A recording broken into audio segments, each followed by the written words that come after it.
I don't know about anybody else, but I have been obsessed with these videos lately where people talk about our language and our way of speaking and how the internet and short form content and social media is changing the way that we speak and by proxy, the way that we think as a whole. I've been obsessed with these lately. I think it's so interesting. I think it's an endlessly interesting subject. It's made me think a lot about the historical implications of something like that. Now, I think it's worth mentioning up front here, important context, you haven't seen these videos, right? Internet changing the way we speak in a multitude of ways. You can kind of like assume most of them, right? Shorter, ideas are changing, sentences are changing, words are changing. But the kind of subtext of that is indeed that this is a bad thing, right? Nobody's really going around going, oh my God, the word skibbity entering collective consciousness is awesome. Like, this is great.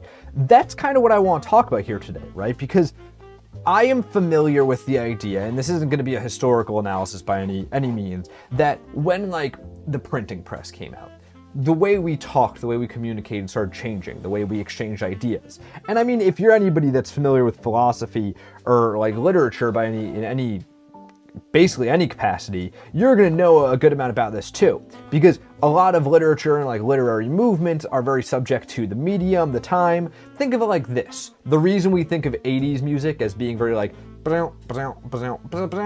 is because they had the synthesizer that kind of went crazy mainstream in the 80s and all the music started using it. Same reason why we think of 2010s trap music as having those kind of different clicking and boom boom boom sounds in it, because that's kind of what I think it's FL Studio is the program people use. I believe that's when it really went mainstream. Don't quote me on that. I don't know my music programs that well.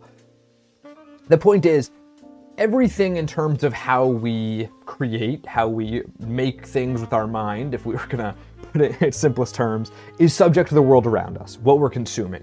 And being that language is one of, if not the ultimate form of this, it's interesting that this change is occurring now as it once did.